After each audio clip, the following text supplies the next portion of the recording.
Bonjour à tous, voilà, nous finissons avec cette vidéo, notre série d'enseignements sur la lettre aux Romains qui est d'une richesse extraordinaire. Je pense que ce qu'on vous a enseigné, c'est les grandes lignes et vous pouvez lire et relire la lettre aux Romains, en tirer des richesses incroyables. On n'est pas arrivé au bout. On n'est pas arrivé au bout. On a voulu faire des vidéos aussi pas trop longues.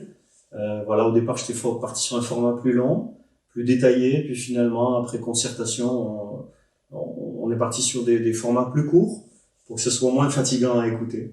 Et donc, je veux finir maintenant avec le chapitre 14, 15 et 16. On est dans la partie pratique de la lettre aux Romains, la partie éthique même. Et chapitre 12 et 13, on est vraiment sur l'éthique spirituelle et sociale du chrétien, la mise en pratique, si on veut, de la doctrine que le chrétien a assimilée. Et puis, chapitre 14, 15 et 16, pour moi, l'élément central, c'est l'Église. L'Église dont il a été question déjà au chapitre 12, au verset 3, surtout 4, 5 sur le corps, et puis 6, 7, 8 sur les dons spirituels pour édifier le corps de l'Église.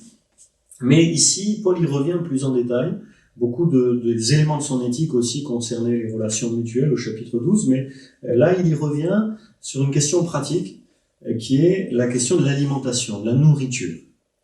Et il dit, chapitre 14, verset 1, « Faites bon accueil à celui qui est faible dans la foi, sans discuter les opinions.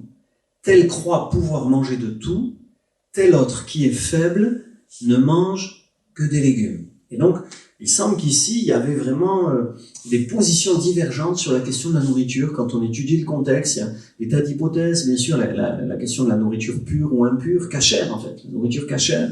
Et la question du pur et de l'impur se retrouve par exemple au verset 14, un peu plus loin, de ce chapitre 14 de Romains. Donc il y avait peut-être cette question avec des juifs qui ne mangeaient pas de tout, et puis d'autres, soit des juifs qui pouvaient dire non mais maintenant on est libérés, en Jésus on peut manger de tout, ou des grecs et des non-juifs qui disaient ah ben nous on peut manger de tout, parce qu'ils avaient une autre éducation, un autre arrière-plan, et leur éducation et leur arrière-plan différents pouvaient les opposer, pouvaient faire qu'ils avaient des opinions différentes concernant la nourriture. Ici, dans le texte qu'on a lu, certains pouvaient manger de tout et d'autres ne mangeaient que des légumes. Alors, il y avait peut-être aussi, pour ceux qui ne mangeaient que des légumes, l'influence de courants grecs qu'on appelle les pythagoriciens, les orphites. Il y a différents mouvements. Il y avait même eu des mouvements juifs influencés certainement par la culture grecque, mais des mouvements juifs où on s'abstenait de viande pour éviter de manger de la viande non cachère. Hein. Les juifs en monde païen pouvaient dire « moi je m'abstiens de manger de la viande ». La tradition dit que l'apôtre Jacques, le frère de Jésus, ne mangeait pas de viande par exemple. Daniel aussi pendant un moment a jeûné sans manger de viande, et puis surtout quand il est arrivé à Babylone, il a demandé l'autorisation de ne manger que des légumes. Donc voilà, c'était un mouvement, un phénomène qui pouvait exister à l'époque en milieu non juif, mais aussi en milieu juif. Il y avait aussi la question des viandes sacrifiées aux idoles. Hein. On voulait éviter, pour beaucoup, de manger cette viande qui avait été sacrifiée à des démons, en réalité, derrière les idoles. Et puis pour d'autres, on considérait qu'on pouvait manger de tout, que tout était pur, pour ceux qui sont purs. Et quelque part, c'est aussi la conviction de Paul, puisqu'au verset 14, il dit « Je sais, je suis persuadé dans le Seigneur Jésus, que rien n'est impur en soi. » Et Paul, il a cette conviction. Il sait que rien n'est impur en soi. Et que, en fait, on pourrait manger de tout. Seulement, c'est intéressant, c'est que Paul ne dit pas, vous pouvez manger de tout et arrêter avec vos questions de nourriture. C'est peut-être ce que j'aurais dit moi. Mais lui, c'est pas ce qu'il dit. Et lui, il leur dit, verset 3, la suite, que celui qui mange ne méprise pas celui qui ne mange pas. Et que celui qui ne mange pas ne juge pas celui qui mange, car Dieu lui a fait bon accueil. Et donc, Paul, il dit au fond, au-delà de ces questions alimentaires, ce qui est important, c'est les sentiments, le regard, la perception que tu as des autres, de ton frère dans la foi, qui a une opinion différente de la tienne, et c'est ton comportement ou tes sentiments à son égard qui importent. Et c'est là, on est dans l'éthique pratique, dans l'Église, il y a des avis divergents, et au-delà des avis divergents et de qui a raison, qui a tort, c'est est-ce que tu te mets pas à juger celui qui pense différemment de toi? Est-ce que tu te mets pas à mépriser celui qui pense différemment de toi? Alors là, il y avait donc peut-être des faibles et des forts. Hein. Paul utilise l'expression. Est-ce qu'il adhère à l'expression? C'est pas sûr. qu'il considère lui-même qu'il y a des faibles et des forts, mais peut-être c'était une expression utilisée à Rome ou qu'il a entendue dans d'autres églises. Et il dit en tout cas il y a des faibles ici, et les faibles sont sûrement ceux qui ne mangent pas de tout. Ils ont des scrupules sur certains aliments.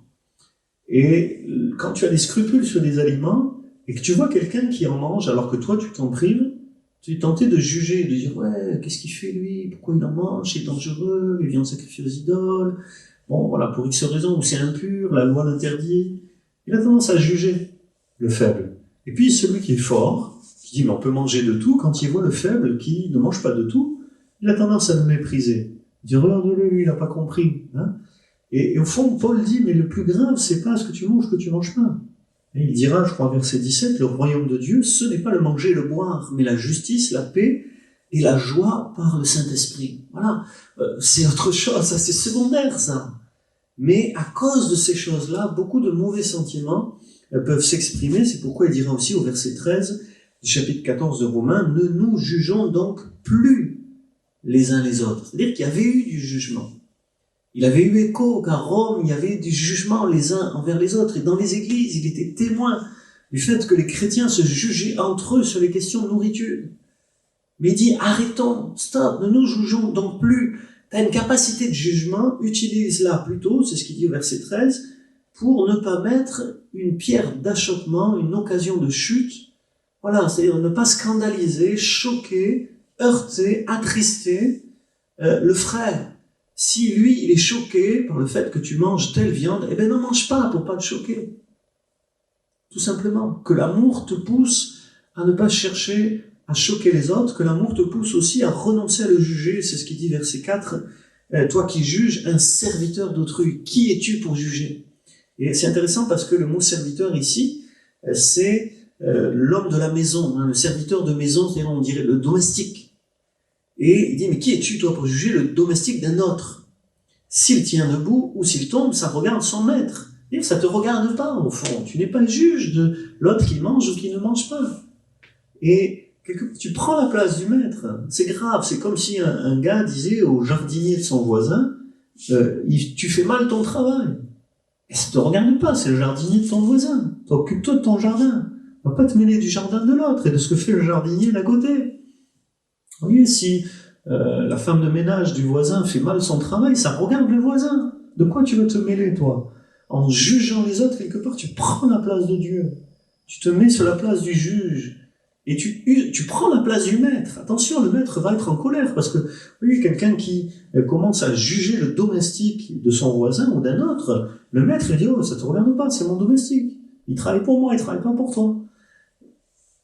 Je pense que Dieu n'est pas content de ces jugements mutuels. En tout cas, donc il explique versets 5 et 6 que ces questions de nourriture pouvaient être liées aussi à des questions de respect des jours.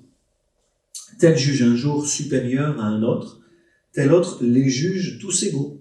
Hein? Est-ce qu'il y a certains jours sacrés plus importants que d'autres, ou est-ce que tous les jours sont égaux, c'est-à-dire tous consacrés à Dieu? Voilà, le débat pouvait avoir lieu, Paul ne s'étend pas plus, mais que chacun soit pleinement convaincu dans sa propre pensée. Celui qui se préoccupe des jours s'en préoccupe pour le Seigneur. Et celui qui mange, c'est pour le Seigneur qu'il mange, car il rend grâce à Dieu. Et celui qui ne mange pas, c'est pour le Seigneur qui ne mange pas, et il rend aussi grâce à Dieu dans ce qu'il mange. Et donc Paul nous appelle à regarder dans les motivations profondes de chacun, au lieu de juger les actes extérieurs, sur l'apparence en réalité. Celui qui s'abstient d'un aliment, il le fait pour honorer Dieu. Même s'il a tort, il le fait pour honorer Dieu. T'as pas à le mépriser pour ça. Et puis celui qui mange de tout, quand il mange de tout, il rend grâce à Dieu de ce qu'il mange. Même si toi ça te plaît pas qu'il mange de tout, il rend grâce à Dieu, ça regarde son maître. Et puis il le fait pour le Seigneur, puisqu'il remercie Dieu quand il mange. Et donc Paul ramène les choses donc aux sentiments profonds, aux motivations profondes, et il montre dans la suite que chacun sera jugé pour ses propres œuvres, qu'on n'a pas à juger les autres. Je l'ai dit, qu'on n'a pas aussi, verset 20, verset 19, je crois que c'est une des grandes clés, nous recherchons ce qui contribue à la paix et à l'édification mutuelle. Voilà, dans toutes les divergences d'opinion que nous pouvons rencontrer dans les églises, recherchons ce qui contribue à la paix et à l'édification mutuelle. Ne rentrons pas dans des controverses, hein, comme il dit au verset 1, sans discuter des opinions, c'est-à-dire sans aller, lancer des controverses. Il y en a, ils aiment ces controverses. Ils font du mal à ceux qui les écoutent, ils se font du mal à eux-mêmes, ils attristent Dieu et même ils le mettent en colère.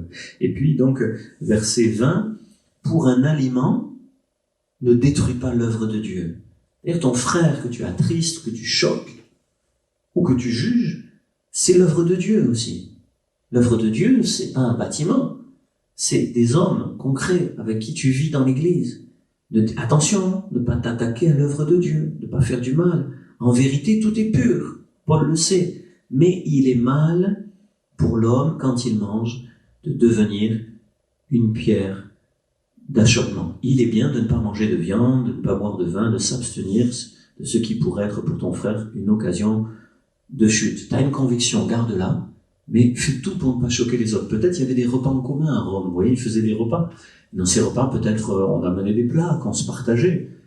Des champs, je ne sais pas s'ils avaient des grands. Alors, où il y avait des choses qui se mangeaient, et puis dans ce qui se mangeait, un il disait mais moi j'en mange pas, ça c'est pas pur pour moi. Puis l'autre il disait moi oui j'en mange, c'est trop bon. Et là on se choquait mutuellement. Et Paul il dit mais dans les repas en commun réfléchissez, voilà, s'il y a un aliment qui plaît pas, faites un autre menu, choisissez un autre menu. N'imposez pas à l'autre vos choix personnels. À la maison tu fais ce que tu veux, mais dans ce qui est en commun, quand on te voit, quand tu es avec les autres, cherche quelque part à être agréable à tous. C'est ce qu'il dit aussi verset 18. Celui qui sert Christ de cette manière est agréable à Dieu et approuvé des hommes. Amen.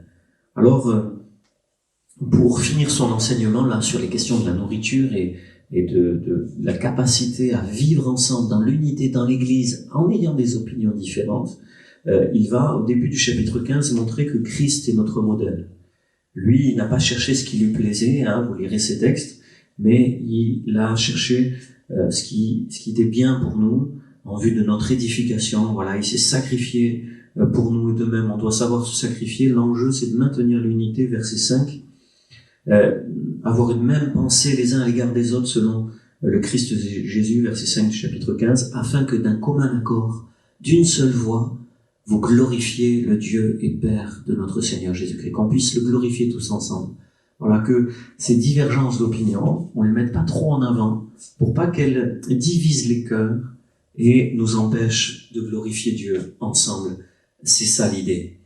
Accueillez-vous les uns les autres comme Christ vous a accueillis pour la gloire de Dieu. Dans les versets suivants, versets 8 à 13, il montre les divergences qui peuvent exister entre juifs et non-juifs, et le désir de Dieu de réunir les juifs et les non-juifs. Il appelle en particulier les non-juifs, il leur donne une place, même s'ils ne mangent pas cachère. Leur cœur peut être purifié par la foi, et il cite des prophéties qui vont dans ce sens, que toutes les nations adoreront le Dieu d'Israël, l'Éternel. À partir du verset 14, jusqu'à la fin du chapitre 15, versets 14 à 33, on a Paul qui va exposer ses projets. Et on voit ainsi que l'éthique de l'Église, si on peut dire ça concrètement, c'est une éthique d'unité dans les relations mutuelles, au-delà des divergences d'opinion, mais c'est aussi une éthique de projet. C'est une éthique de projet. Paul est un homme qui fait des projets pour l'œuvre de Dieu. Il fait des projets pas seulement pour lui, pour avoir une maison, une famille, des enfants, gagner de l'argent, faire des voyages, mais il fait des projets pour bâtir l'œuvre de Dieu. Et il explique tout ce qui le motive profondément. On ne va pas le regarder en détail pour ne pas être trop long, mais il explique ce qui le motive, et il y a 2-3 choses là qui le motivent. D'abord, il est motivé par l'implantation des églises là où et puis l'annonce de l'évangile là où l'évangile n'a pas été annoncé. Lui, sa passion, c'est de bâtir là où personne n'a bâti. C'est un apôtre, c'est sa vocation. Il veut aller là où personne n'a encore annoncé Jésus, et il veut annoncer Jésus. Une autre chose qui le motive profondément, c'est une collecte qu'il est en train de faire à ce moment-là auprès des païens, et qu'il va amener à Jérusalem en signe d'unité justement des juifs et des non-juifs. Ça, c'est un des grands aspects de son ministère, de veiller à l'unité de l'Église. Et il le fait au travers de l'acte concret d'une offrande matérielle en faveur des Juifs de Jérusalem, des croyants, des Juifs convertis de Jérusalem. Une troisième chose qui le motive là ici, et qui rejoint la première, c'est il a ce projet d'aller en Espagne, et il va passer par Rome pour aller en Espagne. Donc l'Espagne est sûrement un endroit qui avait été peu évangélisé, Et puis, donc, il revient sur le fait qu'il va passer à Rome, voir les frères. Voilà, grosso modo, ce qu'il explique. Il leur demande de prier pour lui, c'est intéressant. Moi, je trouve que cet aspect très intéressant. Il dit, priez pour moi, verset 30. Je vous invite à combattre avec moi en adressant à Dieu des prières en ma faveur, afin, verset 31, que je sois délivré des incrédules de la Judée et que les dons que je porte à Jérusalem soient bien accueillis par les saints. C'est-à-dire qu'il sait qu'il a beaucoup d'opposition en Judée, donc en territoire israélien. Il sait que là, il va rencontrer des oppositions. Il demande à être délivré des incrédules de la Judée, et que l'Église l'accueille bien, que les dons soient appréciés par l'Église et qu'il soit délivré des incrédules. Et ce qui est intéressant ici, c'est que voilà, il veut aussi arriver à Rome en paix. Et ce qui est intéressant, c'est les Actes des Apôtres nous disent ce qui va se passer réellement. Ce qui va se passer, c'est qu'il va aller en Israël, et en effet, l'Église va l'accueillir, et son offrande va être agréée, reçue par l'Église. Mais en même temps, l'Église va lui demander de faire des démarches pour montrer qu'il n'est pas contre les Juifs qui ont cru. Il va le faire. Mais là, les incrédules vont lui tomber dessus. Et quelque part, il voulait être délivré, et il va l'être. Puisque, alors qu'ils veulent le mettre à mort, alors qu'ils font un pacte pour le tuer, on veut le mettre à mort, on le frappe, on le saute dessus, c'est les Romains qui viennent le sauver. L'armée romaine en Israël, là-bas, vient, le sauve. Il n'est pas forcément bien traité par les autorités romaines qui le laissent en prison pour rien pendant une longue période, pendant laquelle il va pouvoir écrire des lettres, mais il va être délivré des incrédules de Judée. Ils ne pourront pas le tuer comme il le voulait. Et donc, quelque part, quand il dit « mais priez pour moi afin que je sois délivré », il va être exaucé. Et les gens de Rome sincères qui ont prié pour lui vont être exaucés. Paul sera délivré. Et puis, il va arriver à Rome. Les Actes des Apôtres finissent avec cette arrivée de Paul à Rome. Après, voilà, des difficultés sur son chemin. Il va arriver à Rome et là, il va jouir d'un repos. Ce qu'il avait demandé, qu'il puisse arriver chez vous avec joie, si c'est la volonté de Dieu, et de jouir au milieu de vous de quelques repos. Verset 32, c'est ce qu'il va expérimenter. Je finis maintenant sur cette thématique de l'Église. L'Église, c'est un effort d'unité. C'est aussi des projets, une éthique de projet, une éthique d'unité. Et c'est aussi, chapitre 16, et souvent on néglige ce chapitre, on n'en comprend pas la valeur. C'est aussi une éthique de relation. Et ce qui est très étonnant dans ce chapitre, c'est le nombre de relations que Paul a. Tous les gens que Paul connaît à Rome, alors qu'il n'a jamais été à Rome, il connaît plein de gens. Comment il connaît ces gens? Alors, historiquement, on nous explique que, en ce temps-là, il y a beaucoup de voyages. L'Empire romain favorisait les voyages. Et en particulier d'Orient vers Rome, parce que c'est le centre, c'est la capitale. Donc beaucoup de gens vont s'installer à Rome, ceux qui font du commerce, ou ceux qui sont qui bougent, qui sont des aventuriers, qui veulent, ceux qui s'engagent dans l'armée aussi, mais les commerçants, etc. Et donc beaucoup de gens viennent d'Orient. Un historien, je crois, disait que 80% de la population de la ville de Rome, 80% vient d'Orient. Et l'Orient, c'est d'où vient Paul. Et donc ces gens qu'il salue dans le chapitre 16 sont des gens qu'il a rencontrés à Antioche, à Tarse, dans différentes villes où il a exercé son ministère. Et il sait à ce moment-là qu'ils sont à Rome, et donc c'est pour ça qu'il les salue. Quelque part, cette église ne le connaît pas, il n'y a pas été, mais lui, il connaît des membres de l'église. Et il s'attache à l'église quelque part en montrant les relations qu'il a avec ses membres. Et puis, il a manifestement des relations extraordinaires avec ces gens. Et à chacun, il dit une parole positive sur chacun. Il n'a pas une dent contre l'un ou contre l'autre. Il a des paroles positives pour chacun. Des relations de qualité. Des relations d'estime réciproque. C'est ça qu'il cultive dans son cœur. Et je crois que c'est à nous de cultiver dans notre cœur ce genre de sentiments. Alors, ici, ce qui est aussi intéressant, sans être long, c'est de noter les noms. Au travers des noms, on connaît... C'est pas l'origine ethnique qui se découvre au travers des noms, parce qu'il y a des juifs qui avaient des noms grecs ou des noms romains, donc c'est compliqué avec les noms de savoir exactement l'origine des gens, mais avec les noms, on a l'origine sociale, on a la catégorie sociale des gens. À l'époque, c'est pas n'importe qui prenait n'importe quel nom.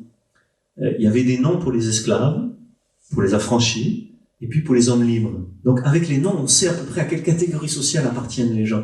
Et on se rend compte qu'à Rome, dans l'église, en tout cas parmi ceux que Paul salue, il y a des gens de toutes les catégories sociales. On se rend compte aussi qu'il y a des hommes et des femmes. Et Paul salue fortement les femmes. En ce temps-là, la femme n'a pas le statut qu'elle a aujourd'hui, elle est considérée comme un être inférieur. Mais pour Paul, elle n'est pas un être inférieur. Paul salue les hommes et les femmes de la même manière, avec autant il y a des femmes qui servent le Seigneur, hein. Vous regardez dans l'identité, vous verrez des femmes qui servent le Seigneur, et il les valorise, il valorise leur service, il est reconnaissant pour ce qu'elles font. La lettre a sûrement été transmise aussi par cette fameuse femme qui est citée au début, Phobé, diaconesse de l'église de Sancré, c'est-à-dire Sancré, c'est le port de Corinthe, hein. Donc c'était l'église qui était liée au port de Corinthe. Elle était diaconesse. Et puis, le texte dit que elle était une diaconesse, recevez-la d'une manière digne des saints, mettez-vous à ses dispositions pour toute affaire dont elle aurait besoin. Elle est venue en aide à beaucoup. Et le mot qui est traduit « venue en aide à beaucoup », et si vous comparez les traductions, vous vous rendrez compte, en fait, c'est un mot technique, grec, qui désigne une protectrice, une patronne. C'est pas venue en aide au sens, mais c'est une patronne. Elle avait une position de responsabilité dans la société, sûrement, et aussi dans l'Église, puisqu'elle était là, diaconesse. Alors, je passe sur les détails, il prévient quand même, avant de finir, versets 17 à 19, je crois, ouais, même 20, des divisions, des scandales, de ceux qui n'agissent pas selon les enseignements, l'éthique qu'on a mentionné justement, et il montre que, voilà, ceux qui créent des divisions, il faut un peu les mettre de côté. Il faut s'en préserver, prendre garde, éloignez-vous d'eux, dit-il au verset 17. Voilà, attention de ne pas être complice de divisions et de scandales qui se font dans l'Église pour toutes sortes de sujets. C'est quelque part, il y a le diable derrière qui cherche à troubler l'Église, et il ne faut pas se laisser embarquer dans ces tentatives de troubler l'Église. Et puis, il finit, je veux finir avec ça, versets 25 à 27, par une magnifique louange. Au fond, après avoir montré que l'éthique chrétienne était beaucoup axée sur l'Église, sur l'unité, sur les projets, sur les relations, il revient à Dieu, à celui qui a le pouvoir de vous affermir selon mon évangile. À Dieu, seul sage, la gloire par Jésus-Christ, au siècle des siècles, nourri de tous ces enseignements, de cette vision d'une éthique corporative centrée sur l'Église et sur des relations fortes aussi dans l'Église, bien qu'elle s'extériorise aussi à l'égard des autorités, de ceux de la société. Mais quand il a exposé toutes ces choses et puis toute la doctrine qu'on a reçue depuis le début de cet enseignement, il dit « À toi la gloire, Seigneur. À toi la gloire, Seigneur. » Et ensemble, on pourrait finir en disant « Seigneur, à toi la gloire.